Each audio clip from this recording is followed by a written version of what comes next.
सही है।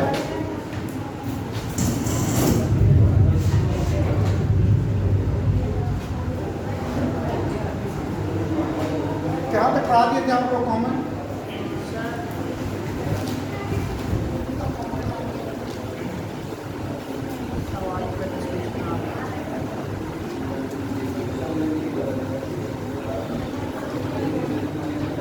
क्या लिखाया था मैंने?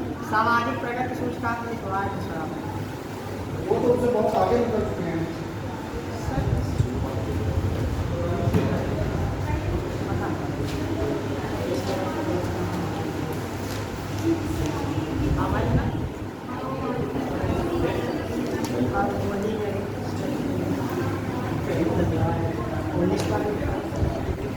इतिहास से समझ में आया आप लोग को? जी सर। पूरा? जी जी।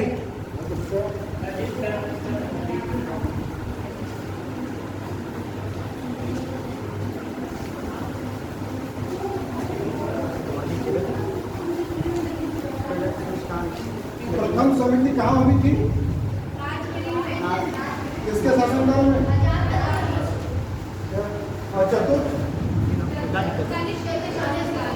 कहाँ पे हुई थी? सब लोग बोल नहीं पा रहे। अब मैं लास्ट क्या लिखाया था? सामाजिक प्रगति सूचकांक लिखवाया था। उसके आगे मैं काफी चल चुका हूँ, इतनी क्लास आप नहीं आए थे। मुझे बोलो। भारतीय व्यवस्था के स्वरूप ये हो चुका था, ठीक है ना? विकास के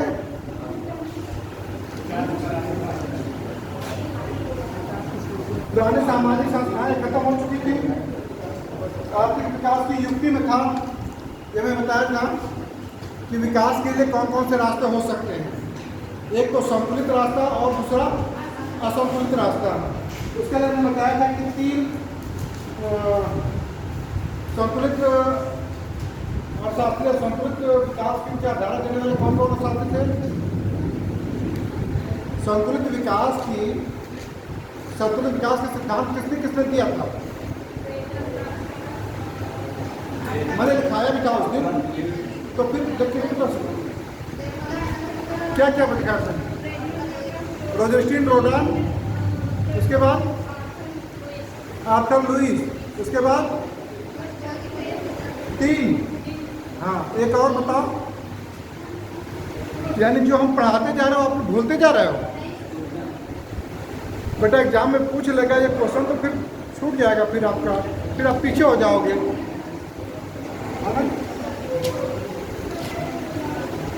रोजेस्टीन रोडान, नर्स और कौन सा नाम था? लुईस। ये तीन, ये किस विचारधारा के शासित थी? ये संतुलित विकासधारा की। और असंतुलित के हर्समैन, सिंगर और पॉलस्ट्रीन, ठीक है ना? ये आपको याद होना चाहिए, ठीक है?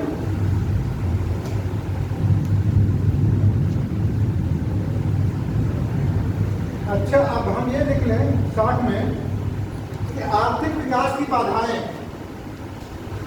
ये आपका मतलब चल रही है।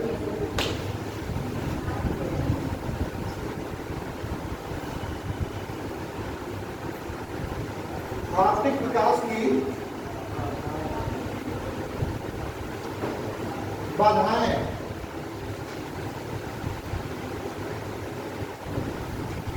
ठीक है? पहला पॉइंट लिखिए, दरिद्रता का दुष्चक्र।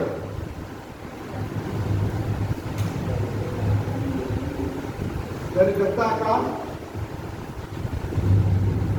दुष्चक्र।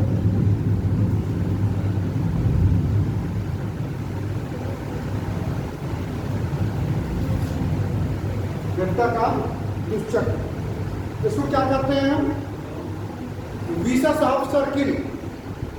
विशेष ऑफ सर्किल क्या अभिप्राय है कि एक देश गरीब इसलिए है क्योंकि वह गरीब है। जैसे अगर एक व्यक्ति को गरीब है तो उसको भोजन क्या मिलेगा? कम मिलेगा, उसको पर्याप्त भोजन नहीं मिल पाएगा, और जब पर्याप्त भोजन नहीं मिल पाएगा तो उसे कार्य करने की क्षमता भी कम होगी, और जब काम भी कम करेगा तो मजदूरी भी कम मिलेगी, तो निश्चित रूप से और क्या होता जाएगा? गरीबी होता जाएगा, वो धनी नहीं हो सकता। इस विचारधारा को किया है किसने? नर्स ने। रेगनर नर्स ने इस विचारधारा को किया। दरिद्रता का दुष्चक्र कभी कभी पूछ लेता है कि दरिद्रता का दुष्चक्र सिद्धांत किसने प्रतिपादित किया, किसने दिया, तो उसमें नर्स आ जाएगा, पॉल स्ट्रीट भी आ जाएगा, हर्समैन भी आ जाएगा, कई ऑप्शन आ जाएंगे, उसमें रेगनर नर्स का नाम आप प्राथमिकता पर देंगे। ठीक है, इसको लिख लीजिए। इसका नर्स के अनुसार ऐसी शक्तियों का, नर्स के अनुसार ऐसी शक्तियों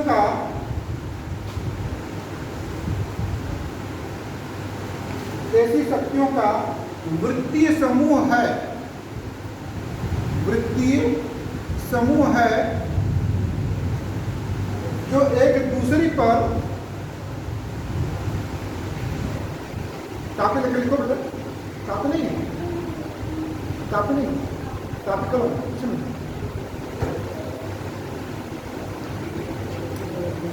जो एक दूसरी पर इस तरह क्रिया और प्रतिक्रिया करती हैं, जो एक दूसरे पर इस प्रकार क्रिया और प्रतिक्रिया करती हैं कि वे एक दरिद्र देश को,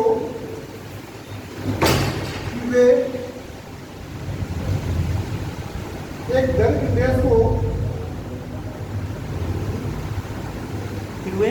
एक दरिद्र देश को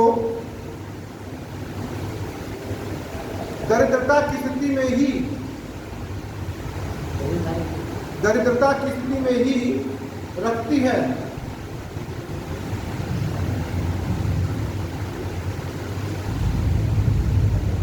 ठीक है, अतः एक देश दरिद्र है, अतः एक देश दरिद्र है क्योंकि वह दरिद्र है, क्योंकि वह दरिद्र है। A country is poor because it is poor, ये उनका कथन है। ठीक है ना, क्योंकि इस प्रकार की क्रिया प्रतिक्रिया होती है कि वो आदेश या वो व्यक्ति आगे नहीं बढ़ पाता है। ठीक है ना, इसको बोलते हैं दरिद्रता का दुष्चक्र। और दरिद्रता के दुष्चक्र को हमने आपको बताया था कि क्या होगा? कम उत्पादन होगा, कम उत्पादन होगा तो मांग कम होगी, मांग कम होगा तो निवेश कम होगा, निवेश कम होगा तो पूंजी की निर्माण भी कम होगा, और जब पूंजी का निर्माण कम होगा तो फिर उत्पादन कम होगा। ठीक है, इसको बता देना जरूरी है कि फिर मतलब दिखा दिया था उसको। ठीक है ना, ये दोबारा फिर आगे लिखिए। दूसरा पॉइंट है पूंजी निर्माण की निम्न दर। पूंजी निर्माण की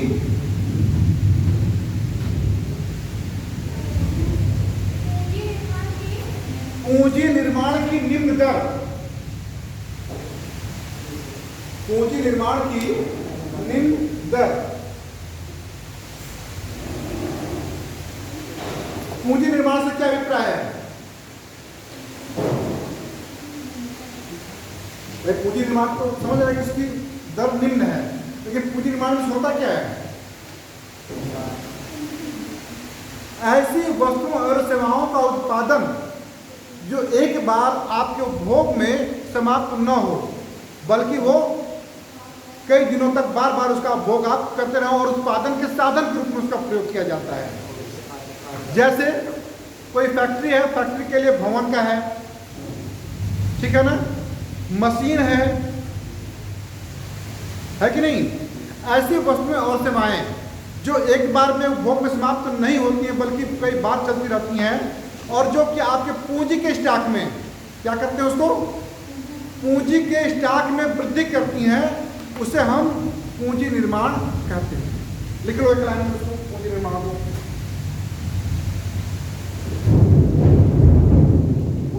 पूंजी निर्माण करके लिख लीजिए दो लाइन।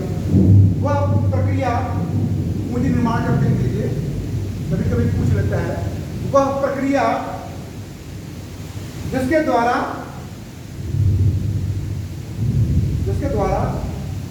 किसी अर्थव्यवस्था में पूंजी स्टॉक में, जिसके द्वारा किसी अर्थव्यवस्था में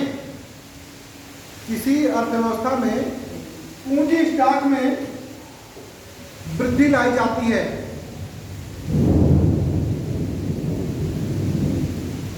जैसे मशीन, प्लांट, भवन इत्यादि।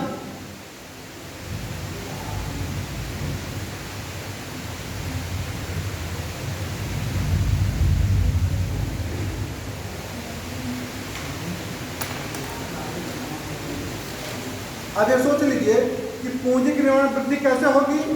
जब आपके आय के स्तर में वृद्धि होगी। क्या होगी?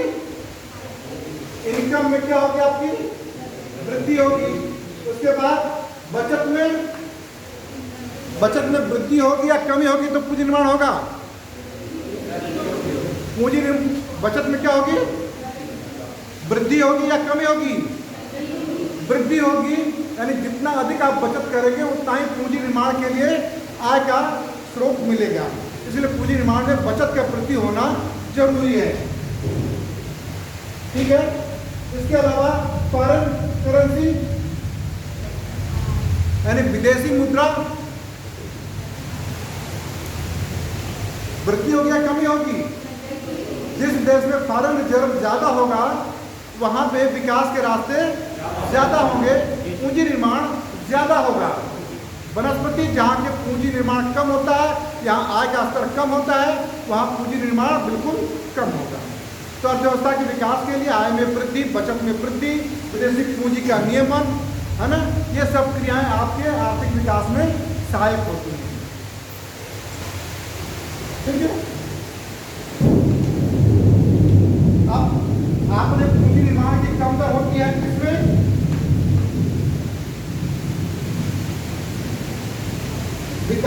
विकास करने के लिए, किसी भी देश की अर्थव्यवस्था में विकास के लिए क्या जरूरी होना चाहिए?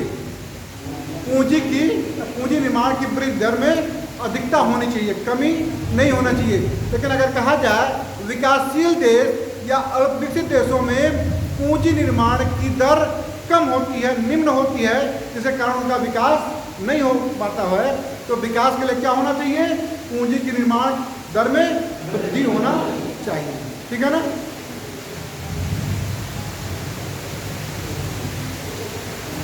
अगला पॉइंट लीजिए, प्राकृतिक साधन का कम दोहन। प्राकृतिक साधन का कम दोहन। प्राकृतिक साधन का कम दोहन। हाँ, कम दोहन।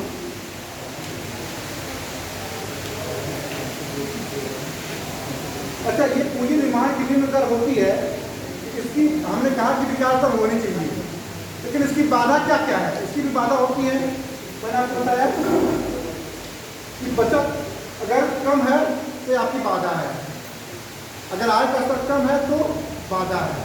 इसके अलावा एक और चीज होती है, प्रदर्शन प्रभाव, डिमॉन्स्ट्रेशन इफेक्ट।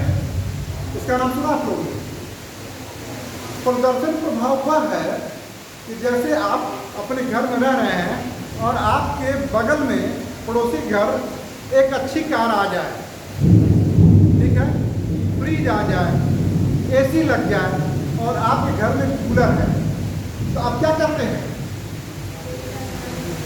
आप प्रदर्शन करते हैं कि अगर उनके घर आ गया है, हमारी क्षमता नहीं है कि हम एसी लगा सकें, कार न कर सकें, लेकिन कोशिश ये करते हैं कि हम कैसे भी आय करके हम उपभोग पर व्यय करते हैं, चाहे कर्ज ही लेना क्यों न पड़े। नहीं तो मान सम्मान की बात है कि बगल में एसी और कार है और हमारे घर में नहीं है, फ्रिज नहीं है ना, लोग क्या कहेंगे। तो इसको क्या बोलते हैं? प्रदर्शन प्रभाव, डिमॉन्स्ट्रेशन इफेक्ट। इसको डिविजन बरी ने प्रतिपादित किया था, इसको आगे हम बताएंगे आपको, ठीक है ना। तो ये आपके पूंजी निर्माण में बाधाएं उत्पन्न करती हैं। प्राकृतिक संसाधन है, जैसे कोई भी देश विकासशील देश है, उसके पास क्या होता है? पर्याप्त मात्रा में प्राकृतिक संसाधन उपलब्ध तो होते हैं, लेकिन उसको दोहन करने की क्षमता उनके पास नहीं होती है। जैसे आपके पास कोयला है, लोहा है, कच्चा लोहा है, लेकिन आप उसको कच्चे लोहे से स्टील के रूप में परिवर्तित नहीं कर पा रहे हैं, ठीक है ना। उसके लिए मल्टीनेशनल कंपनियां क्या करती हैं? खुदाई करती हैं और लेके जाती हैं, फिर उसको बना के फिर आपको उसे दामों पर बेचती हैं और फिर जो लाभ प्राप्त करती हैं वो फायदा अपने देश को भेज देती हैं। भले वो कंपनी आपकी यही काम कर रही हो, क्योंकि मल्टीनेशनल कंपनियां है काम कर रही है, तो क्या करेगी? अधिक से अधिक लाभ प्राप्त करेगी, उसको स्टील बनाएगी, अपने यहाँ भी भेजेगा स्टील और आपके यहाँ भी बेचेगा और प्राप्त करेगा लाभ और उसको विदेश भेज देगा। तो पूंजी कहाँ चली गई आपकी? फॉरेन, ठीक है ना। तो इसलिए हमारे पास ऐसी तकनीक होनी चाहिए, हमारे पास पूंजी होना चाहिए और ऐसे हमारे पास एंटरप्रेन्योरशिप होना चाहिए, ताकि हम प्राकृतिक संसाधनों का अधिक से अधिक दोहन कर सकें, लोगों के जीवन स्तर में, गुणवत्ता में वृद्धि ला सकें, ठीक है ना। उसके बाद है बाजार का सीमित होना।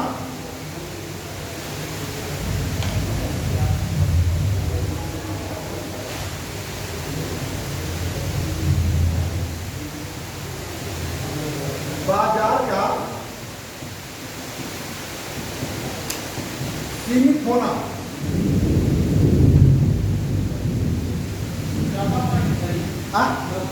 अगला पॉइंट है, चौथा पॉइंट लीजिए इसको, बाजार का सीमित होना। बाजार का सीमित होने से क्या अभिप्राय है? अगर किसी कारणवश या किसी उद्यमी ने उत्पादन कर दिया, किसका? अच्छी क्वालिटी के मोबाइल का,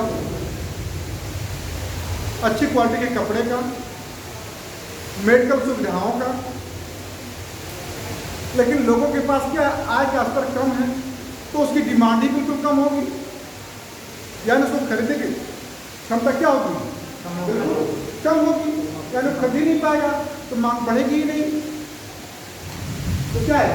तो बाजार में क्या वस्तु हो जाएंगी? बाजार में सभी वस्तुएं अच्छी गुणवत्ता की अनबिकी रह जाएंगी। क्या रह जाएंगी? अनबिकी रह जाएंगे।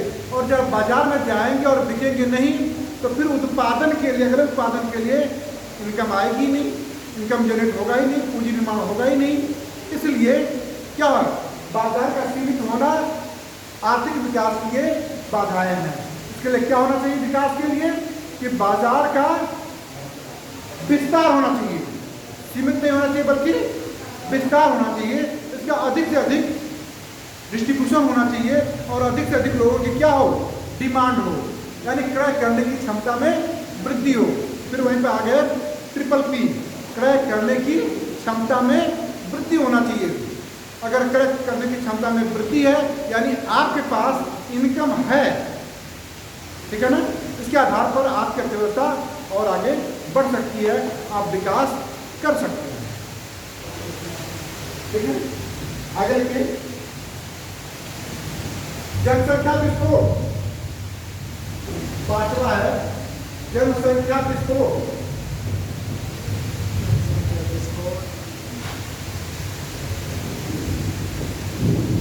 जनसंख्या विस्फोट,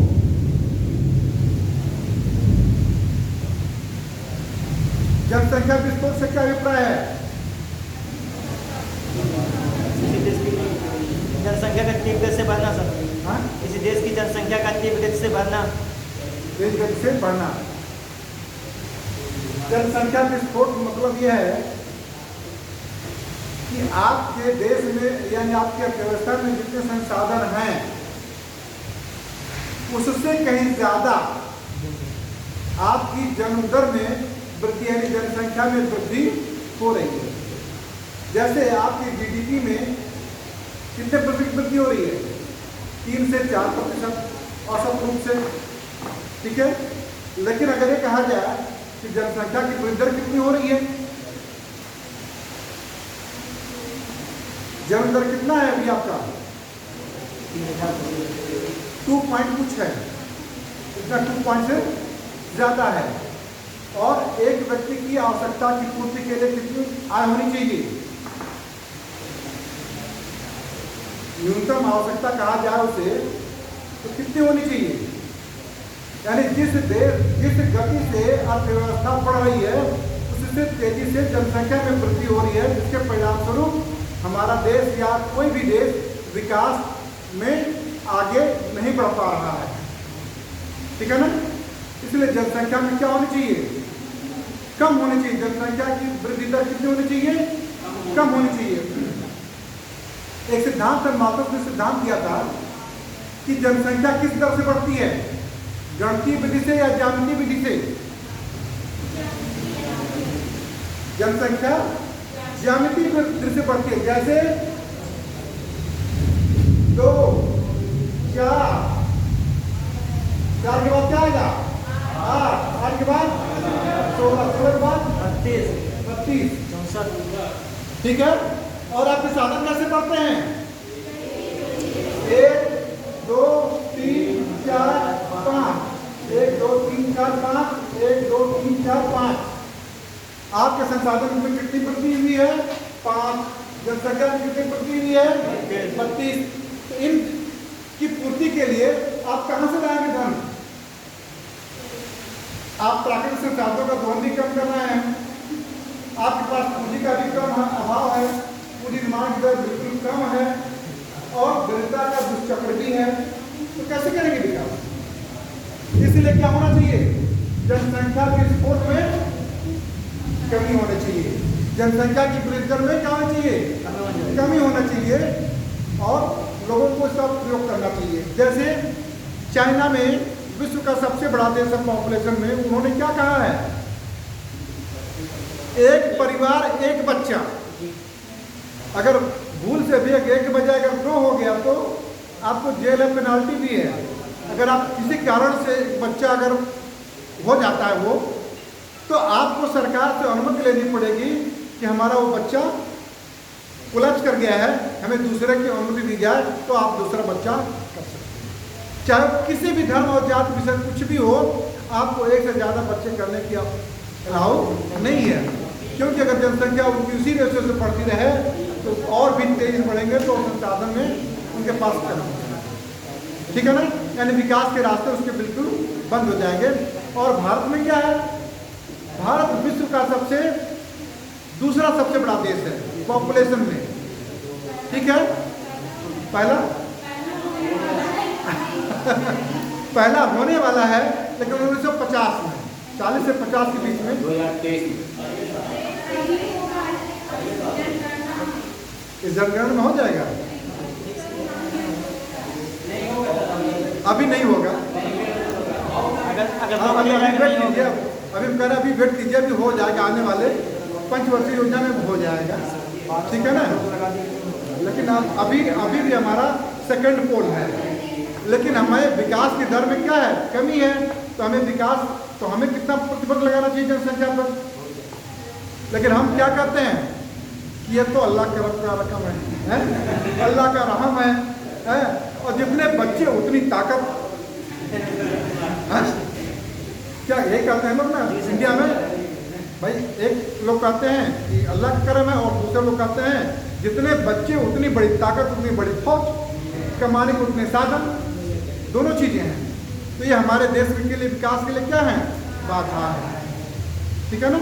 इसलिए जनसंख्या के विस्फोट या जनसंख्या में हमें कमी होना चाहिए। सरकार इसके लिए प्रयास करती है ना। आशाएं बहुएं नियुक्त की गई है, आंगनबाड़ी के द्वारा कार्यक्रम चलाए जाते हैं, है ना, स्त्रियों के लिए अलग से, पुरुषों के लिए अलग से, ताकि आप और नारा है इंडिया का क्या, हम दो और हमारे दो, ठीक है ना। इसी का पालन सभी को करना चाहिए शिक्षित होने पर, और शिक्षित है तो क्या जितना करो कोई दिक्कत नहीं है। लेकिन वो अंततः क्या होते हैं, वो बोझ बनते हैं किस पर, आपके ऊपर और आपकी देश के ऊपर, क्योंकि जितना अधिक वो होगा तो जितनी इनकम होगी उतना आपके ऊपर क्या किया जाएगा, टैक्स इम्पोज किया जाएगा।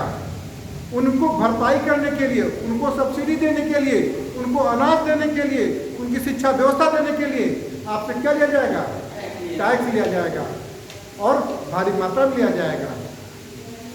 इसलिए उन्होंने कहा था, एक प्रसिद्ध अर्थशास्त्री थे कार्ल मार्क्स और फ्रैंकल एंगल्स, उन्होंने कहा, एंजल्स गए थे अपने एक मित्र के यहाँ, तो बहुत विद्वान थे और रूसी क्रांति हुई थी, तो मित्र के घर गए थे, तो वो अपने 5वीं मंजिल पर लेके गया था, ठीक है ना। पहले तो धनी था, तो पहले वो अपने घर लेके गया था, तो झोपड़ी थी और उसमें बाकायदा खाना, जो भी रुका सूखा खाना खिलाता है अपने दोस्त को, और उसकी माँ पंखा जलती है, ठीक है। फिर उसके बाद अब वो बड़े दोस्त के पास हो जाता है, तो उसकी माँ भी, बंगला होता है, महल होते हैं, जो पूंजीपति 2पति होता है, और अपने आलिशान महल में ठहराता है, और माँ को भी कहता है, माँ हम गए थे तो उसकी माँ ने पंखा जला तो तुम भी झलना, बल्कि एसी लगा हुआ था, सब कुछ व्यवस्थाएं थी, उसके बावजूद भी सम्मान के तौर पर वो बैठी थी। तो वो खाए जा रहा था लेकिन रोए जा रहा था, तो उसके पूछा दोस्त कि क्यों रो रहे हो, वजह क्या है। न तो माँ ने कोई कमी की और न तो मैंने कमी की, लेकिन फिर भी क्यों रो रहे हो। तो महल से जब झांका खिड़की पर, तो ढेर सारी झुग्गी बस्तियां और छोटे छोटे घर लोग रह रहे थे, और जो कि रोजी रोटी के लिए मोहताज थे।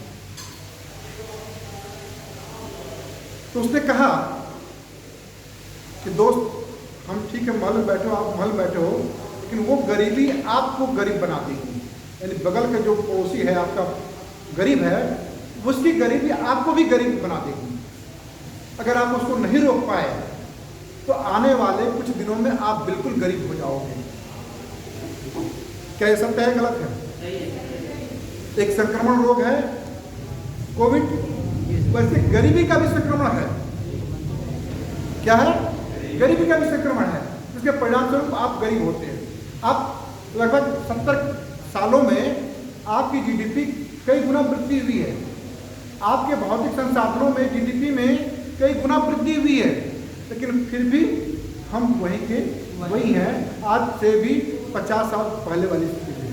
जबकि हमारे से बाद के देश आजाद हुए और वो विकसित देश हो गए, और हम अभी भी विकासशील देश हैं। क्यों? क्योंकि हमारे पास जो मार्केट है, हम मार्केट पे ही क्यों डिपेंड हैं।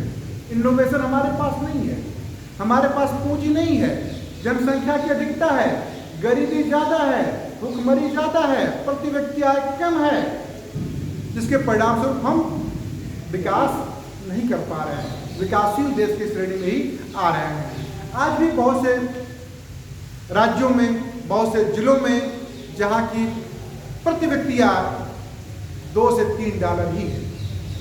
$2 से $3 का मतलब क्या हुआ? अगर 90 रुपया तो 9×3 = 27, यानी 300 रुपया ही है, और संयोग से आपकी मजदूरी भी है तो लगभग 300 के आसपास ही है। तो क्या उनको हम गरीब नहीं कहते, क्या अमीर कहेंगे हम? और 300 रुपये में अगर घर में अगर 4 बच्चे हैं, 5 बच्चे हैं, पति पत्नी और 2 बच्चे, तभी भोजन भी पर्याप्त मात्रा में नहीं हो पाएगा। तो हम उनको कैसे कर सकते हैं? लेकिन गवर्नमेंट कहती है कि नहीं, अगर जिनके पास 249 रुपया प्रति व्यक्ति आय है, वो गरीबी की रेखा से नीचे नहीं, गरीबी रेखा से ऊपर है। ये क्या है? ये भ्रमात्मक स्थिति है, डिकोटोमिक स्थिति है, जिसमें कि हमारी अर्थव्यवस्था फंसी हुई द्वैत अर्थव्यवस्था के रूप में है। द्वैत का मतलब क्या है? द्वैत अर्थव्यवस्था का मतलब यह है कि पुरानी अर्थव्यवस्था यानी पुराने संसाधन और आधुनिक संसाधन दोनों का सम्मिश्रण होता है। जैसे खेती करने के हमारे पुराने तरह के हल बैल आज भी चल रहे हैं और ट्रैक्टर भी चल रहा है, कल्टीवेटर भी चल रहे हैं, सब चल रहे हैं, लेकिन दोनों चल रहे हैं और दोनों का अर्थव्यवस्था में योगदान है। तो इससे हम क्या कहेंगे? दैत अर्थव्यवस्था, जिसको किसने प्रतिपादित किया? बुके ने। किसने किया? एच बुके ने किया। ठीक है ना। इसके साथ ही साथ पैरेलल इकोनॉमी भी आपकी चलती है अर्थव्यवस्था को बिगाड़ने के लिए। पैरेलल इकोनॉमी में क्या मतलब है कि समानांतर अर्थव्यवस्था चल रही हो, देश की अर्थव्यवस्था के साथ साथ एक समानांतर दूसरी अर्थव्यवस्था चल रही हो, यानी पुरानी अर्थव्यवस्था भी चल रही हो, तो उसको पैरेलल करेंगे। एक हिडन इकोनॉमी आती है, यानी छिपी हुई अर्थव्यवस्था। हिडन इकोनॉमी क्या अभिप्राय है? ऐसी अर्थव्यवस्था जिसमें काला धन, भ्रष्टाचार, रिश्वतखोरी, इसकी मात्राएं ज्यादा हो और आपकी अर्थव्यवस्था को और विकास दर को प्रभावित करे, ऐसी अर्थव्यवस्था को हिडन अर्थव्यवस्था या काला धन भी कहते हैं, काली अर्थव्यवस्था या काली कमाई भी कहते हैं। भारत में इसका कितना रेशियो है जीडीपी में? कुछ आंकड़ा है? आप कहीं कचहरी में जाते हैं तो बिना कुछ दिए आपका काम हो जाता है? किसी अधिकारी या किसी कहीं कोई जाता और वो होता है कि बिना कुछ दिए आपका कुछ हो गया हुआ? कुछ नहीं है। तो आपके समानांतर अर्थव्यवस्था, जितनी आपकी बड़ी अर्थव्यवस्था है उतनी ही काली अर्थव्यवस्था भी है। और काली अर्थव्यवस्था का मतलब क्या है? आपके पास इनकम है लेकिन ब्लैक मनी है। ब्लैक मनी है तो आपके क्या करेंगे? उसको परचेजिंग करेंगे। परचेजिंग पावर कैपेसिटी आपकी बढ़ेगी क्योंकि आपके पास इनकम है। लेकिन कैसा इनकम है? रिश्वत का है, बेईमानी का है, ब्लैक मनी का है।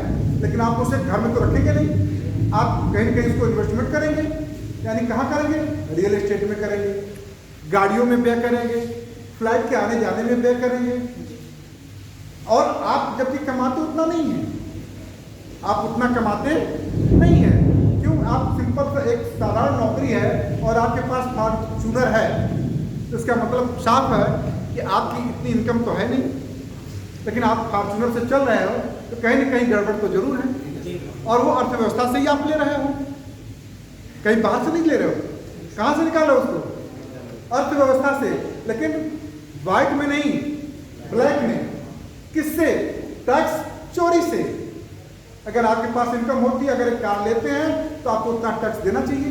अगर तब आपकी इनकम कितनी होनी चाहिए? 15 से 20 लाख रुपए होनी चाहिए अगर आप फॉर्च्यूनर चल रहे हैं तो।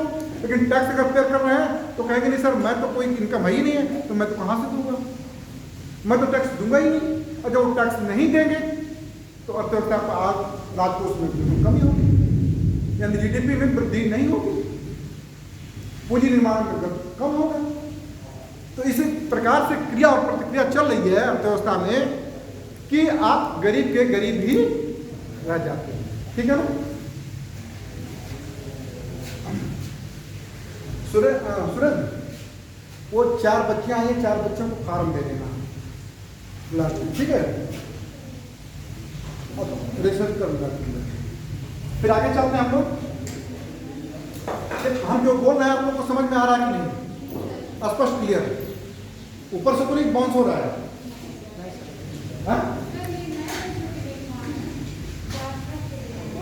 पहले दिन आए हैं, अभी फार्म भर के दे सकते हैं। हाँ बिल्कुल, आप दे सकते हैं, फार्म भर दे देना, ठीक है? अभी आप लोग ये बिल्कुल समझ में आ रहा है कि नहीं आप लोग को बेटा? हाँ आ रहा है ना? ऐसा तो नहीं कि दिमाग से बिल्कुल बाउंस ऊपर चला जा रहा है।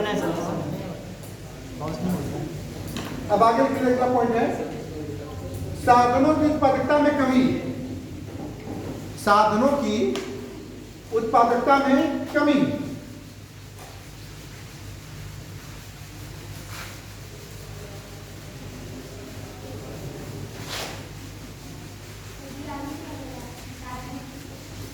साधनों की उत्पादकता में कमी।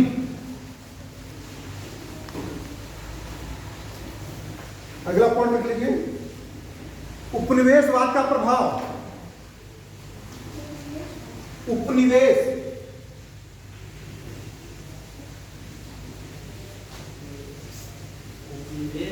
उपनिवेशवाद का प्रभाव। अगला पॉइंट, कृषि संबंधी बाधाएं,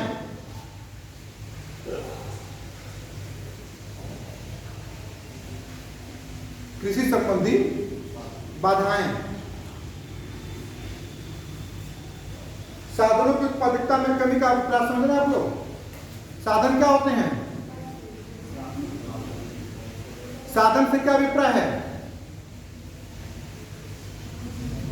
साधन से अभिप्राय क्या है? कितना क्लास में पढ़ाया हूं आप लोगों को? साधन में क्या है? उत्पादन के साधन,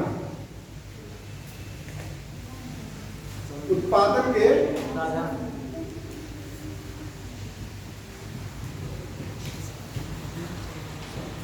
उत्पादन के साधन। उत्पादन के साधन कौन कौन है? उत्पादन के चार ही कारक हैं, चार ही साधन है। कौन कौन? पूरा मैं बता चुका हूं। पूंजी, उसके बाद भूमि, उसके बाद श्रम, उसके बाद उद्यमी, एंटरप्रेन्योर्स। यही तो साधन है आपके, उत्पादन के साधन है। हमारे देश में आबादी 135 करोड़ हो गई है, लेकिन अभी भी रिस्क और जोखिम लेने की क्षमता किसी में नहीं है। है और है तो बहुत कम है तो बहुत कम है, क्योंकि जितनी भी पूंजी उसके पास है उसको डर लगता है कि अगर कहीं मैं लगा दिया फैक्ट्री में या कोई काम शुरू कर दिया, अगर नहीं चला तो हम कहीं के नहीं रह पाएंगे। उसको डर लगता है। उस डर को खत्म करने के लिए गवर्नमेंट क्या करती है? आपको फाइनेंस करती है। क्या करती है? फाइनेंस करती है, रिस्क बियर करने की क्षमता उठाती है। इसके साथ ही साथ क्या करती है? आपको इंश्योरेंस भी देती है। सरकार करती है क्या? अगर आपको 50 लाख रुपए का लोन दिया है तो ऋण सुरक्षा के लिए इंश्योरेंस भी दे रही है एक साथ में, कि इन केस अगर आपको कुछ हो गया या धन को कुछ हो गया, कंपनी को कुछ हो गया, तो उसके माध्यम से, इंश्योरेंस के माध्यम से आप उतने का क्लेम करके भरपाई कर सकते हैं। अब तो खेतों के लिए भी हो गया है कि आपने फसल बोया और इंश्योरेंस कराया है अपने खेत का और फसल उत्पादन नहीं हुआ तो कंपनी आपको भरपाई करेगी। और ऐसे जीवन के लिए भी है, टर्म प्लान भी है और ढेर सारी इंश्योरेंस है जिससे कि आपको सुरक्षा प्रदान करता है, यानी रिस्क उठाने की या रिस्क लेने की क्षमता में वृद्धि करता है। उसके बाद उपनिवेशवाद का प्रभाव। उपनिवेश में क्या होता है? उपनिवेशवाद। भारत किसका उपनिवेश था? ब्रिटेन का। इसका प्रभाव क्या पड़ा था? 200 वर्षों, लगभग 300 वर्षों में हमको उन्होंने इतना चूसा है कि 70 साल बाद भी हम उभर नहीं पा रहे हैं। हम अपनी प्रति व्यक्ति आय, उत्पादकता, उत्पादन हम बढ़ा नहीं पा रहे हैं। कोशिश तो बहुत कर रहे हैं लेकिन बढ़ नहीं पा रहा है। इसका कारण क्या है? उपनिवेशवाद है। उसका रीजन क्या है? कि हमारे देश में पूंजी की कमी है और प्रशिक्षित लोगों की भी कमी है। रिस्क लेने की क्षमता जो ब्रिटेन में होगी वो यहाँ के लोगों में बिल्कुल नहीं होगी। ठीक है ना? तो 70 सालों बाद भी हम उसके प्रभाव को भी नकार नहीं पाते हैं। आज भी हमारी सोच इनोवेटिव करने की नहीं होती है, बल्कि परंपरागत ही होती है। क्या होती है? क्यों परंपरागत होती है? क्योंकि वो करते, हम चलते चले आ रहे हैं परंपराओं से। हम उसको अलग नहीं हटना चाहते, अलग रास्ते पर चलना नहीं चाहते हैं। हमारे दादा ने बीए किया था तो आज भी आपको कहना कि तुम लोग बेटा बीए कर लो, नौकरी हमको मिल गई है, तुमको भी मिल जाएगी। लेकिन जमाना चेंज हो गया है। आज सरकारी नौकरी भी कितनी हो गई है? बिल्कुल कम हो गई है। सरकारी नौकरी तो बिल्कुल कम हो गई है। अब नौकरियां कहाँ पे हैं? प्राइवेट सेक्टर में। मोदी जी क्या कहते हैं कि आप नौकरी लेने वाला मत बनिए, नौकरी देने वाला बनिए। आप स्टार्टअप बनिए, आप एसएमई बनिए, है ना। हम आपको सहयोग कर रहे हैं, लेकिन आप आगे बढ़िए विकास में, ठीक है ना। वो उपनिवेशवाद को खत्म करने के लिए, उसकी सोच को खत्म करने के लिए। और ये कहा जाता है कि कोई भी देश विकासशील इसलिए है क्योंकि उसकी डिपेंडेंसी कहाँ पे है? कृषि पे है। और जबकि आर्थिक विकास में, आपकी अर्थव्यवस्था के जीडीपी में कृषि का योगदान कितना था? आजादी के समय 60% था। आजादी के समय 1947 में कृषि का योगदान जीडीपी में कितना था? 60% था। और वर्तमान में कितना है?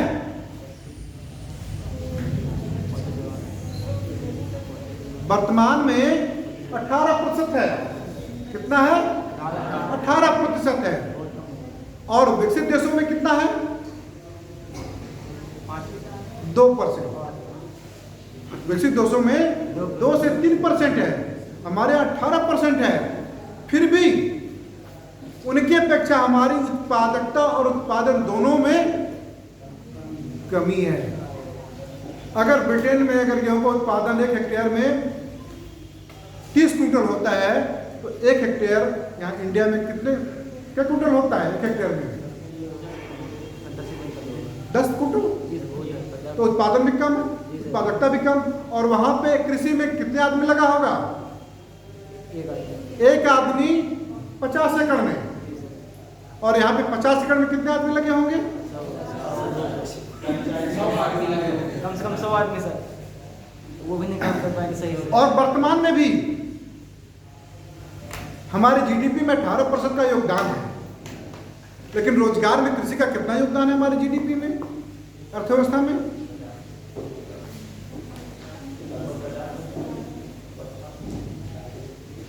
65%। 60 से 65% अभी भी लोग कृषि में रोजगार पा रहे हैं। क्या कर रहे हैं? कृषि में ही अपनी उत्पादकता और उत्पादन और रोजगार पा रहे हैं। और एक आवश्यकता से अधिक लोगों का कृषि में होना, क्या कहते हैं उसको? छिपी हुई बेरोजगारी, या उसको बोलते हैं मार्जिनल फार्मर, यानी सीमांत कृषक, जिसकी उत्पादकता क्या होती है? शून्य होती है। अगर किसी व्यक्ति के पास 5 हेक्टेयर जमीन है और 5 भाई हैं, तो पांचों 1 हेक्टेयर खेती करेंगे। और पांचों में एक ही भाई पांचों का उत्पादन करेगा और 4 व्यक्ति को हटा लिया जाए, तो उत्पादन में कोई कमी आएगी? लागत में कोई कमी आएगी? नहीं। और वो 4 व्यक्ति बाहर जाकर कहीं काम कर सकते हैं, कोई भी लघु उद्योग धंधे शुरू कर सकते हैं, किसी और जॉब की तलाश कर सकते हैं, सर्विस में जा सकते हैं, उद्योग में जा सकते हैं। तो देश की उत्पादकता भी बढ़ेगी, उस व्यक्ति की आय भी बढ़ेगी, प्रति व्यक्ति आय भी बढ़ेगी, है ना। लेकिन होता ऐसा नहीं है, बल्कि कोरोना काल में जितने बाहर भी गए थे लोग, वो सभी के सभी लोग गांव आ गए हैं, घर आ गए हैं, जिससे कि हमारी और भी बुरी दशा हो गई है। ठीक है ना। ये आपकी कृषि की बाधाएं हो गई। अब अन्य कारण में लिख लीजिए कुछ। ये आपके आर्थिक विकास की बाधाएं हैं। अन्य कारण में पहला पॉइंट लिखिए। अन्य कारण में पहला पॉइंट, सामाजिक एवं सांस्कृतिक बाधाएं। सामाजिक एवं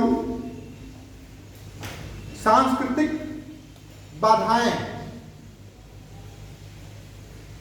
दूसरा पॉइंट, धार्मिक बाधाएं।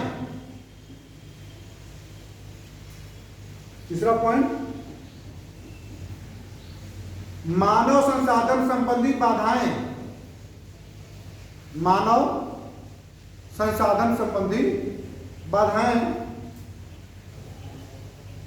अगला पॉइंट है राजनैतिक वातावरण। राजनैतिक वातावरण। इसमें से कौन सा पॉइंट है जो आपको समझ में नहीं आ रहा है, जो आपके विकास में सहायक और बाधक भी है?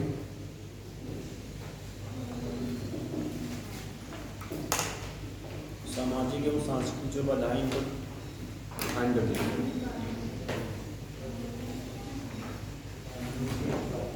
क्या है आपकी? सामाजिक और जो सांस्कृतिक बाधाएं हैं उनको एक्सप्लेन कर दीजिए। ठीक ठीक। हमारा देश लगभग 6000 जातियों उपजातियों में बटा हुआ है ना? सामाजिक संरचना है, और कहा जाए तो उसको जाति में बांटा गया है ब्राह्मण, क्षत्रिय, वैश्य और शूद्र। और चारों के दरवाजे इस तरह से आज के युग में भी, आज के वर्तमान समय में भी है कि आप दूसरे में प्रवेश नहीं कर सकते। प्रवेश कर सकते हैं? बोलिए, कर सकते हैं? नहीं कर सकते। अगर करेंगे भी, भूल से भी कर भी दिए तो जान से मारे जाएंगे और उसका ऑनर किलिंग होगा ना? और उसका प्रभाव अर्थव्यवस्था पर क्या पड़ता है? सामाजिक हर व्यक्ति को काम करना चाहिए, चाहे वो मोची का काम कर रहा हो, आज चाहे टीचर का काम कर रहा हो, आज चाहे कोई और कोई काम कर रहा हो, लेकिन सभी के कामों का क्या होना चाहिए? सम्मान होना चाहिए। अगर मोची जूता ना बनाए तो क्या आप जूता पहन पाओगे? और जूता आपके पहनने के लिए क्या है? आवश्यक है। अगर जूता फैक्ट्री को बंद कर दिया जाए तो आपकी क्या स्थिति होगी? और देश की जीडीपी को उत्पादन करने के लिए क्या होना चाहिए? लेकिन जो उत्पादन करता है उससे हम क्या करते हैं? घृणा करते हैं, नफरत करते हैं कि ये तो निम्न का है, हम उसका छुआ पानी भी नहीं पिएंगे। एक मिनट, अभी उस पर भी मार है आपको। ये देखिए, मतलब ये समाज की सच्चाई भी है जो कि हमारी अर्थव्यवस्था को बहुत पीछे लेके जा रही है। आज आज़ादी के 70 साल हो भी गए हैं, इसके बावजूद भी कहीं न कहीं सामाजिक संरचनाओं में हम इतने जकड़े हुए हैं, उसको हम बाहर नहीं जा पाते, उसके बाहर नहीं जा पाते। इसके बाद ब्राह्मण कहता है कि शनिवार के दिन आपको पश्चिम नहीं जाना चाहिए, और आपको व्यापार करने जाना है, आपका रोजगार करने जाना है, माल खरीदने जाना है, लेकिन आपके मन में क्या है? अशुभ हो जाएगा, मैं न जाने वाला। अगर आप नहीं जाते हैं, माल नहीं लेके आते हैं और बिक्री नहीं करते हैं, तो आपकी उत्पादन क्षमता, आपकी क्रय क्षमता, डिमांड और सप्लाई की क्षमता क्या होती है? बाधित होती है। होती कि नहीं होती है? तो ये जो सामाजिक संरचना है, जो अपवाद है या जो रूढ़िवादिता, इसको कहेंगे हम रूढ़िवादिता। जिस देश में जितनी ज्यादा रूढ़िवादिता होती है, वह देश उतना ही अल्प विकसित होता है, विकासशील होता है, और विकास करने की संभावना नहीं कर पाता है। सर, भारत में है ये सबसे भारत में है। इसके अलावा और आइए, धार्मिक, भारत में विश्व के लगभग सभी धर्म पाए जाते हैं। विश्व में लगभग सभी धर्म पाए जाते हैं, और धर्मों को अपने अपने मनाने की स्वतंत्रता है संविधान के अनुच्छेदों के अनुसार। लेकिन अगर इधर से ताजिया जाएगी तो आप उधर से होली नहीं खेल सकते हो। सद्भावना नहीं। अगर कांवड़ यात्रा जा रही है तो कुछ खुराफात कर दो कि बवाल हो जाए। शांति नहीं है, और शांति नहीं है तो क्या होगा? मारकाट होगी, लड़ाई झगड़ा होगा। तो क्या नुकसान करेंगे? सार्वजनिक संपत्ति का, यानी बस का, रोड का, हॉस्पिटल का, आप अपने बुनियादी सुविधाओं का ही क्या कर रहे हैं? तोड़ कर रहे हैं। तो ये आपके विकास के लिए क्या है? बाधक है या हानिकारक है? हानिकारक है, और बाधक भी है, सहायक नहीं है। तो हमें क्या करना चाहिए? पुरानी सामाजिक, अंग्रेज जब आए थे तो संभवतः आज हम जिस स्थिति में हैं उससे भी ज्यादा स्थिति में थे सामाजिक रूढ़िवादिता के। जैसे कहा जाता था कि अगर कोई पुल बनाना है तो किसी की बलि दे दी जाए, नर बलि दे दी जाए तो पुल मजबूत हो जाता है। ये प्रथा इंडिया में थी, ब्रिटेन के समय में भी थी, इससे पहले भी लोग कहते थे, और ब्राह्मण पुजारी कराते थे इसका बाकायदा, और नर बलि दी जाती थी। जिंदा चुनवा दिया जाता था, जी सर। अनारकली की तरह से जैसे होता था। उसको एक प्रथा थी, उसको मुझे नहीं याद आ रहा, हिस्ट्री वाले बता सकते हैं इसको। उसको एक अच्छी 3 कटिया प्रथा या कुछ ऐसी कुछ प्रथा बोलते थे उसको। पुल में दफना देते थे हाँ सर, पुल में दफना देते थे तो याद। हाँ, पुल में दफना देते ताकि वो पुल, वो उसकी आत्मा जो है और ताकत जो है उसको मजबूती बनाए रखे कि वो टूटेगा नहीं। ये क्या था? रूढ़िवादी और अंध। समझते हैं।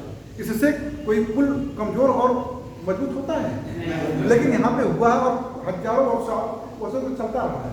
लेकिन जब अंग्रेज आए तो इसको खोज खोज करके समाप्त किया। सती प्रथा थी अब तक यहाँ,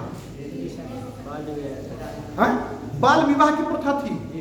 सती प्रथा क्या है? कि अगर शादी हो गई और 4 महीने 6 महीने बाद पति किसी कारणवश या युद्ध में ही मार दिया गया, युद्ध तो होते ही थे और उस बाद कोई साधन तो होता नहीं था, क्या करते दूसरे पर गए, लड़ाई किए और लड़ाई करने के बाद क्या हुआ, मारे गए। और मारे गए तो क्या कर पड़ेगा उनकी पत्नी को। और जितनी भी बहुएं हैं वो सभी के सभी एक साथ चिताएं लगा करके जल के स्वाहा हो जाती। क्या ऐसे देश में विकास की संभावना की बात की जा सकती? नहीं। लेकिन जब अंग्रेज आए तो सती प्रथा को ही समाप्त कर दिया शारदा एक्ट के तहत 1929 में। लेकिन आज भी विलियम बेंटिक ने किया था, किसके कहने पर? राजा राम मोहन राय को। वो समाज सुधारक थे, उनके सामने घटना घटी थी। क्यों? क्योंकि जब वो छोटे थे तो उनके बड़े भाई थे, उनके बड़े भाई की पत्नी थी और वो अपने भाभी से बहुत प्यार था, बहुत लगाव था, बहुत मानती थी, बेटे की तरह से मानती थी, पढ़ाती थी, लिखाती थी, स्कूल भेजती थी, सब कुछ होता था। और संयोग से वो मर गए। लोगों ने क्या किया कि नहीं अब तो जलना तो पड़ेगा, जलाना तो जौहर तो प्रसाद उनको देना पड़ेगा। वो बंदा कुछ पढ़ा लिखा तब तक आ गया, कहा कि ना मैं तो नहीं होने दूंगा, अपने भाभी को मरने तो नहीं दूंगा। दुनिया एक तरफ, मैं एक तरफ। और आज किसका चल रहा था? ब्रिटिश। वो गया सीधे भागते हुए गवर्नर के पास कि साहब ये प्रथा है, इसको रोकना चाहिए और ऐसे हजारों लाखों में हो रहा है और हमारे घर में भी है, इसको आप सबसे पहले रोकिए। और वो प्रथा रुकी और आज तक रुकी। नहीं तो आज भी हमारी माताएं और बहनें, बहुएं, बेटियां जलाई जाती हैं और हम खड़े होकर देखते हैं। ये क्या विकास के लिए बाधक नहीं है? ये हमारी सामाजिक संरचनाएं थी। और वो तो छोड़ दीजिए, इसके बाद वर्तमान 70 सालों के बाद भी आप गांव में जाके देखिए, आपको क्या करना चाहिए? वो हमें बताई कहानी कि वो महल में बैठा है, खिड़की से देख रहा है कि झोपड़ी है। वो कहा कि वो दिन दूर नहीं होगा कि जब झोपड़ी तुम्हारी झोपड़ी हो जाएगी, अगर तुम्हें अपने महल को बचाना है तो उस झोपड़ी को भी महल के रूप में कन्वर्टर पूरी कराओ। यानी कन्वर्टर कराने का मतलब क्या है? क्या उसके पास इतनी आय थी? कहा कि नहीं, सबको रोजगार दो ताकि उससे वायरस से तुम न मर सको। और श्रीलंका में क्या हो रहा है? आम जनता विद्रोह करती है वर्तमान समय में। क्यों? क्योंकि वो 10-12 सालों तक खूब ऐश किए और एक परिवार के लोग सत्ता पर शासन किए और अनाप शनाप जो कुछ करना। अंत में जनता क्या की? डंडा लेकर के कब्जा कर ली है। बताइए। तो ऐसी अर्थव्यवस्था यानी ऐसी क्या बोलते हैं राजनीतिक, उसमें मैंने आपको लिखाया था कि राजनीतिक वातावरण, ये भी हम आपके अगर लोकतांत्रिक प्रणाली नहीं है और योग्य व्यक्ति नहीं है तो आपके देश का भी मटिया मेट कर देगा। जैसे 3 देश आपके सामने उदाहरण हैं। कौन कौन? पाकिस्तान, श्रीलंका और चाइना। वर्तमान समय में चाइना में देख लीजिए, वो कहता है विश्व का दादा बनने की कोशिश करता है, लेकिन आज वहाँ कितने लोग हड़ताल किए हुए हैं और आम जनता को घरों में जाने के लिए और आंदोलन को दबाने के लिए सेना को लगा दिया उन्होंने। अभी मैं कल देख रहा था टीवी न्यूज पे, और लोगों की हजारों लाखों की भीड़ लगी हुई है। क्यों? क्योंकि 60 करोड़ नौकरियां लगभग समाप्त कर दी गई। चीन में और तब जनता क्या आ गई, रोड पे आ गई, शासन के खिलाफ आ गई। और चीन ऐसे क्या कर रहा है, हम विश्व के दादा हैं, अमेरिका से टक्कर ले रहा है, वो है अपने हथियारों में ज़्यादा से ज़्यादा इन्वेस्ट कर दिया, लोगों की बुनियादी सुविधाओं पर, लोगों के रोजगार पर उसने ध्यान नहीं दिया। तो इसका परिणाम क्या होगा, आम जनता भूखों मरेगी, और जब आम जनता भूखों मरेगी तो आपको कुछ जीने नहीं देगी, है कि नहीं? जी सर। तो इसका सामाजिक प्रभाव और पड़ता है। सांस्कृतिक में जो आपकी वर्षों से परंपराएं चली आ रही हैं, 100 वर्षों से, उस परंपरा को छोड़ने के लिए आज भी हम तैयार नहीं हैं। अगर हम तोड़ते भी हैं, अगर हमारा बच्चा पढ़ लिख गया है या फॉरेन चला गया है, अगर वो लाइफ स्टाइल को अपना लिया है, तो यहाँ पे उसको हे दृष्टि से देखा जाता है। और इंडिया की क्या विजन है कि जो विदेश गया वो अपवित्र हो गया, पवित्र तो रहा ही नहीं। यह की बात है कि नहीं? तो ये हमारी जो पुराने विचारधारा है, पुराने जो सामाजिक संरचना है, उसको हमको तोड़ना होगा। और अंग्रेजों के टाइम में आधुनिक समाज की संरचना का निर्माण तो हुआ, कभी पूरी तरह से नहीं हुआ। आज भी हम उसी दक्यानुसी विचारधाराओं में, सामाजिक और सांस्कृतिक विचारधाराओं में चल रहे हैं, जिससे कि हमारे देश, उससे प्रभाव क्या होता है, आपकी कार्य करने की क्षमता सबसे प्रमुख होगी, कार्य करने की क्षमता, उत्पादकता, उत्पादन, पूंजी निर्माण की दर, ये सब, और बचत की दर आपकी प्रभावित होगी। आपको ये सोचना चाहिए कि हम रोजगार में हैं तो 4 लोगों को और भी मैं रोजगार दे सकूं, ताकि लोगों की आय बढ़ सके बिना किसी भेदभाव के। ये नहीं कि वो हमारे जात का है या हमारे परिवार का है, जिसको जो आवश्यकता है उसको हमें रोजगार देना चाहिए, उसको हमें हेल्प करनी चाहिए।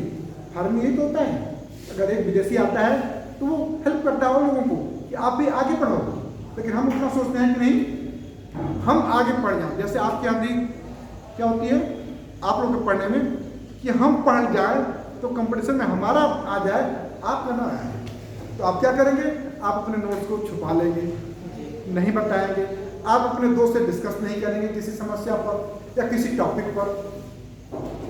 क्या और विद्या क्या करती है भाई, जो आपको क्लियर नहीं है, आप 4 लोग बैठ के क्लियर कीजिए, उसको पढ़ के आइए, क्लियर कीजिए, समझाइए। हो सकता है किसी टॉपिक पर आपका कमांड हो सकता है आपका टॉपिक कमजोर हो, उसमें बैठ के डिस्कस कीजिए, आपका भी तैयार होगा। सिलेक्शन तो होना है, 100 में 20 लोगों का, तो टॉप जो ऊपर होंगे 1 से लेकर के 20 तक का, आप भले पास हो, 70% आया हो, लेकिन फिर भी आपका सिलेक्शन नहीं होगा। तो इसलिए आपको क्या करना चाहिए, मिल के पढ़ना चाहिए आपको, और आप पढ़िए और दूसरे को भी पढ़ाइए, तब तो आप आगे बढ़ेंगे विकास के रास्ते पर। और किसी को कोई दिक्कत कहीं भी? तो जो सांस्कृतिक और धार्मिक बाधा है, हाँ। तो ये दोनों जब आपने डेफिनेशन बताई तो ये एकदम मिक्स हो गई मुझे लगता है। सांस्कृतिक और धार्मिक, इसमें थोड़ा अंतर नहीं समझ में आया। अंतर? हाँ। मैं सामाजिक में पूरा समझ गया। हाँ, सामाजिक और राजनीतिक ठीक है। ठीक है। हाँ। अब धार्मिक है, ठीक है। धर्म में क्या है, एक सामान्य उदाहरण, मैंने आपको जनसंख्या बताया, मैंने उसमें किया था, हिंदू धर्म क्या कहता है, बच्चे के जन्म के लिए उसके 16 संस्कार किए जाते हैं, ठीक है। और बच्चा आ गया, मान लीजिए गर्भ में, अनवांटेड, तो आप कहते हैं कि नहीं चलो ठीक है, आप उसको डिनाई नहीं कर सकते, ठीक है। ये हमारी धार्मिक बाध्यता है। क्यों? क्योंकि हम किसी जीव की हत्या नहीं कर सकते। इवन डॉक्टर भी इस बात को मना करता है। अब तो सुप्रीम कोर्ट कहता है कि अगर 4 महीने के अगर हो गया है बेबी, तो उसको आप मिसकैरेज नहीं कर सकते, क्योंकि उसमें जान आ गई। और धर्म में अगर मुस्लिम धर्म कहा जाए तो बर्थ रेट को वो क्या करता है, कहता है कि ये केन प्रकार हमारी जनसंख्या आबादी बढ़नी चाहिए, अगर न हो तो हम दूसरे धर्म में शादी करके बढ़ा लें। क्रिश्चियन भी कहता है, वो क्रिश्चियन यहाँ हमारे यहाँ आए नहीं हैं, जितने भी हमारे हिंदू हैं वो परिवर्तित हुए हैं मुस्लिम में, वो परिवर्तित हुए हैं हमारे किस में, क्रिश्चियनिटी में, बौद्ध में, जैन में, पारसी में। क्योंकि ये लोग आने, जो विदेशी आने वाले हैं, वो इक्के दुक्के कुछ लोग में आए थे, लेकिन वो क्या करते थे, आए और अपने सत्ता के बल पर और अपनी शिक्षा के बल पर गांव के लोगों को क्या कर दिया, उसने धर्मांतरण कर दिया। और उसका धर्मांतरण तो किया उन्होंने, और बर्थ रेट को बढ़ाया, तो हमारे संसाधन कहाँ गए,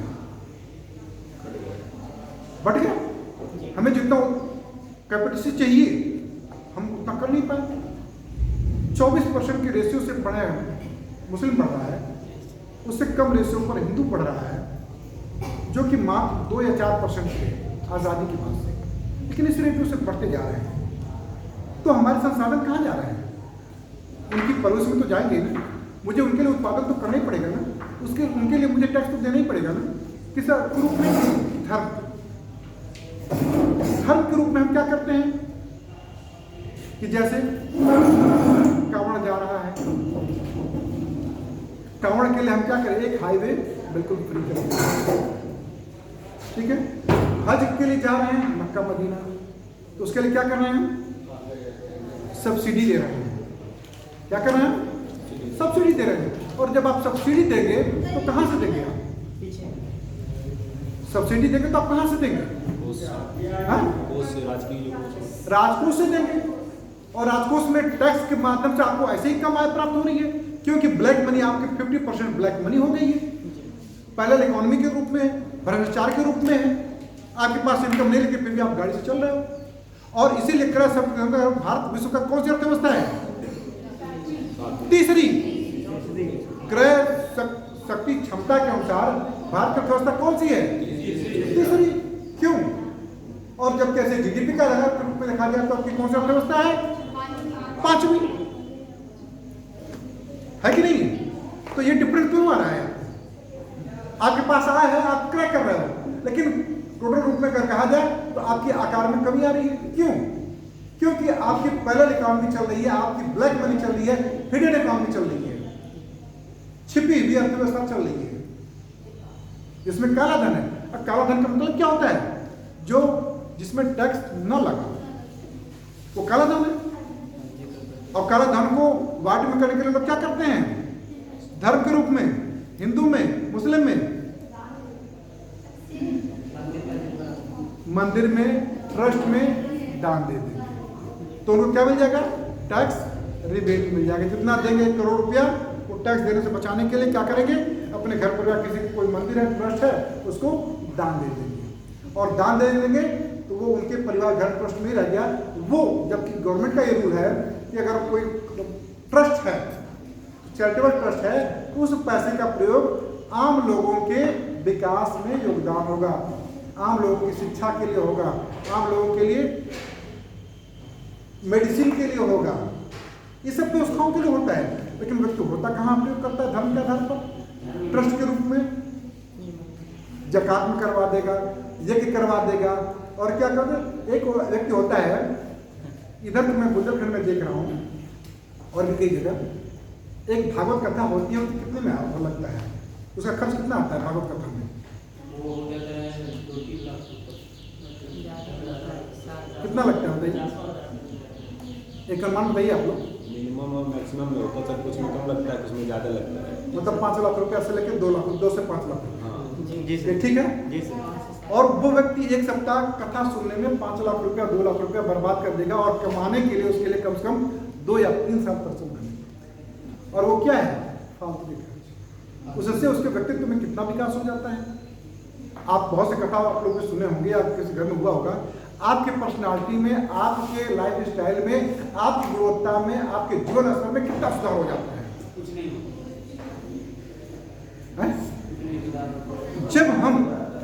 जब हम उपभोग वस्तु पर व्यय करते हैं, आवश्यकता से अधिक, जो उपभोग वस्तु ही तो हुआ प्रदर्शन प्रभाव में, कि अगर फलाने के यहाँ कथा हो गई है और हमारे यहाँ रुद्राभिषेक नहीं हुआ, हमारे भागवत कथा नहीं हुई, तो भगवान के नाराज न हो जाए, हमारी खेती न कोई कम हो जाए, या हमारे कोई परिणाम हो जाए, भैया कर्जा लेके भले खेती 5 पैसा रख दो ना, अरे हम, लेकिन पत्नी क्या कहेगी, तुम भी करा लो ना, मन को शांति हो जाएगी।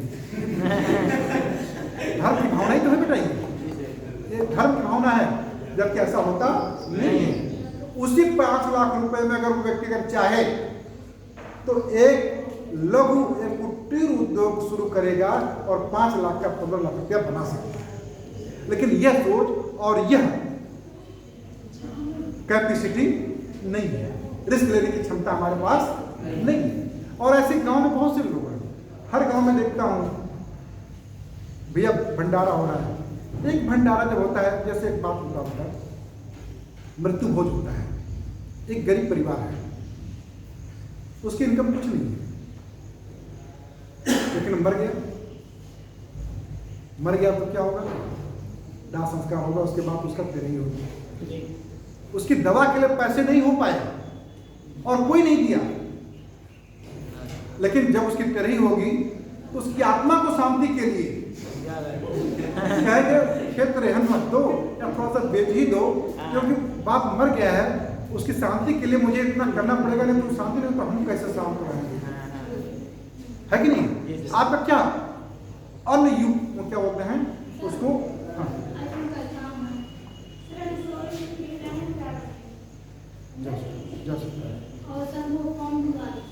फार्म अभी दिलवा दीजिए, ठीक है? क्लास खत्म करता हूँ, दिलवाता हूँ, ठीक है? आप लोग ठीक है? मैं क्या कह रहा था आपको?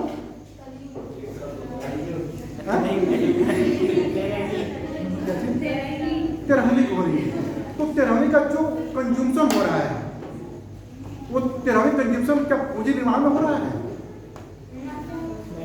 उस देश का विकास जिस देश में निवेश उपभोग वस्तुओं के व्यय पर होता है ज्यादा, उसका विकास नहीं होता है। और ये अनयूटिलाइज्ड युग है, पूंजी निर्माण में नहीं है।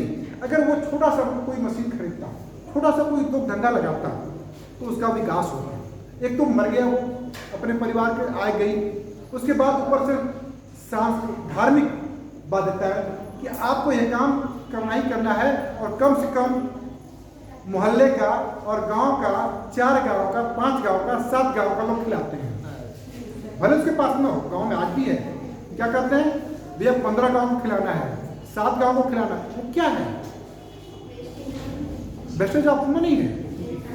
आपको कमाने के लिए, मजदूरी करने के लिए आपका पूरा परिवार जाएगा, फिर कितना पीछे जाएगा। और वही जब पढ़ाने के लिए होगा कि बेटे को पढ़ने के लिए जाना है इलाहाबाद या फॉरेन जाना है, तो उसके लिए साथ पैसा आपके पिता गार्जियन, ये धार्मिक बाधाएं हैं कि नहीं? तो ऐसे सभी धर्मों में बाधाएं हैं, केवल हिंदू की बात में नहीं कह रहा, ऐसे मुस्लिम में भी है, ऐसे सिख और ईसाई में भी है, जो कंज्यूमशन पर ज्यादा जोर देते हैं। जबकि हमें क्या करना चाहिए? पूंजी निर्माण की और बचत पे जोर देना चाहिए। जब बचत करेंगे तो पूंजी निर्माण में जाएगा, निवेश करेंगे तो विकास में होगा। ठीक है, क्लियर हुआ? अब इसके आगे हम चलते हैं। अब पूरा समझ में आया कि नहीं? आपको समय है कि नहीं हमारे पास? 6 मिनट। अच्छा, तो एक और सिद्धांत लिख लीजिए। जी सर। मैंने बताया था सिद्धांत रोस्टो का आर्थिक समृद्धि का सिद्धांत। लिखे फटाफट। रोस्टो की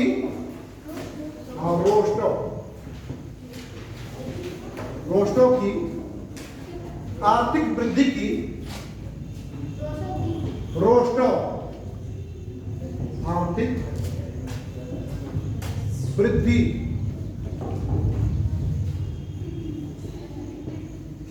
अवस्थाएं, ठीक है? देखो फटाफट लिख लीजिए, 5 मिनट में ही सुख तो परंपरागत समाज। पहला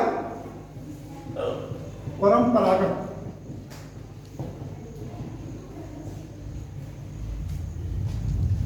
समाज से बेटा आपका वो उत्तर मिल जाएगा, जिसमें सभी राजनीतिक, सामाजिक, धार्मिक, आर्थिक बाधाएं इस परंपरागत समाज में है। वो परंपरागत समाज जो न्यूटन से पूर्व की बात को सोचता है, नी के बाद की नहीं। ऐसे समाज को हम परंपरागत समाज कहते हैं। ठीक है? जो है क्योंकि सोच न्यूटन से पूर्व की ही है, अभी भी कुछ लोगों की है, न्यूटन के बाद के लोगों की सोच बहुत कम है। उसको परंपरागत समाज कहेंगे। जो दक्यानुसी और रूढ़िवादी समाज है, जैसे उसने कहा था ना न्यूटन के समय में कि सूर्य पूरब से उगता है कि पश्चिम से,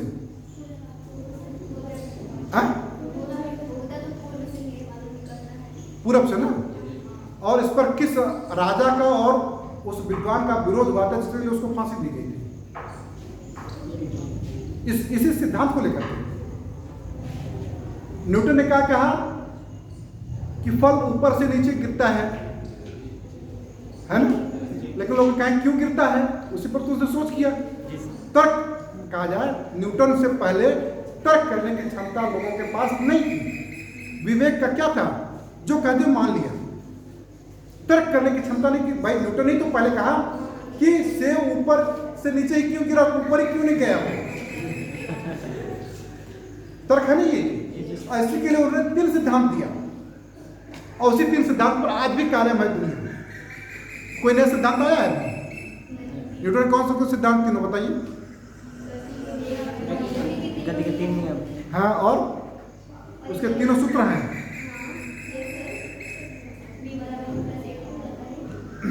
इस पर काफी वर्षों तक राजाओं में और वैज्ञानिकों में विवाद चला और उनको काल कोठरी भी बिताना पड़ा। ये सोच की बात है बता रहा हूँ। तो न्यूटन से पूर्व और न्यूटन के समय तक के समाज को कहेंगे परंपरागत समाज। और इसका मुख्य कारण क्या है कि मैक्सिमम आबादी आज भी, माने उस समय भी कृषि पर थी और आज भी कृषि पर है। आज भी हमारी लगभग 60% आबादी कृषि पर है। तो हम कैसे कहें कि हम आधुनिक समाज में हैं, आधुनिक विकास के दौड़ में हम हैं, जबकि हमारी जनता को 2% से ज़्यादा कृषि में नहीं लगना चाहिए। 2 से 5 मैक्सिमम कितना होना चाहिए? 5% होना चाहिए। और जनता को हमारी क्या होना चाहिए? उद्योग और सर्विस सेक्टर में होना चाहिए। लेकिन आज भी हम 60% के साथ हैं, तो कहाँ हैं? परंपरागत समाज में। क्लियर हो रहा कि नहीं बात? फटाफट दूसरा पॉइंट पे आइए। आत्मस्फूर्ति अथवा उत्कर्ष की पूर्व स्थिति। आत्मस्फूर्ति,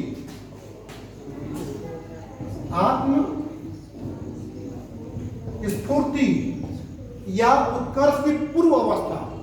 आत्मस्फूर्ति की पूर्व अवस्था या उत्कर्ष की पूर्व अवस्था।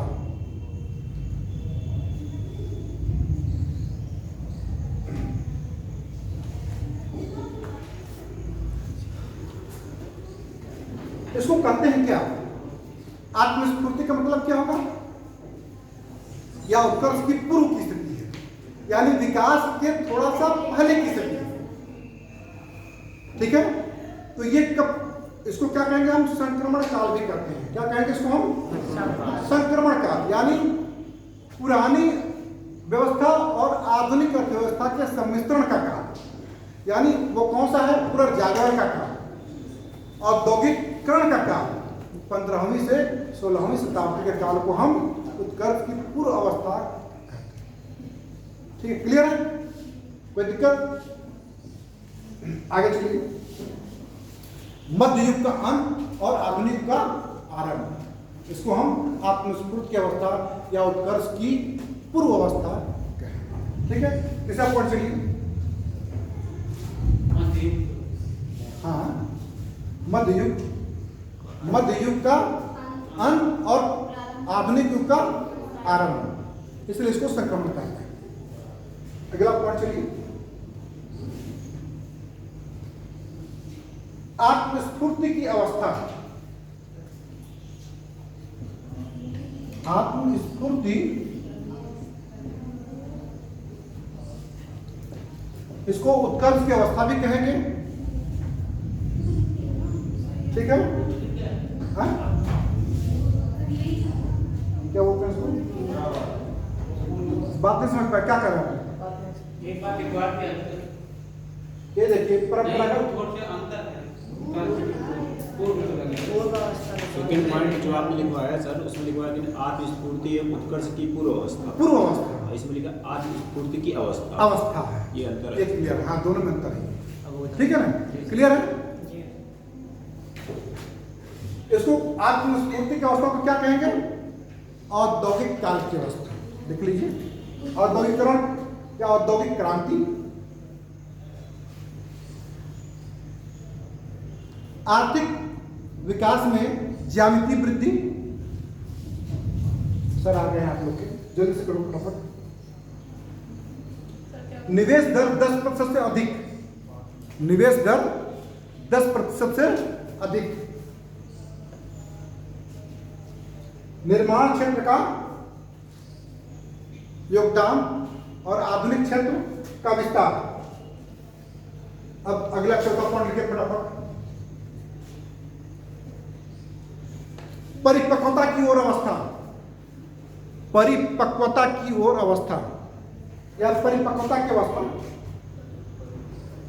परिपक्वता की ओर अग्रसर या परिपक्वता की अवस्था।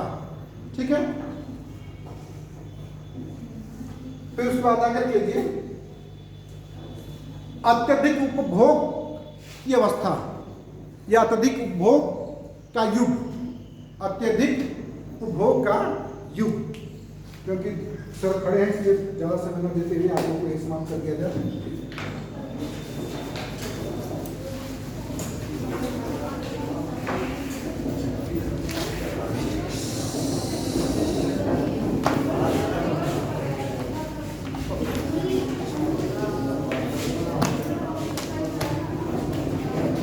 कैसा रहा आपका क्लास? बहुत अच्छा रहा समझ में आया? जी सर।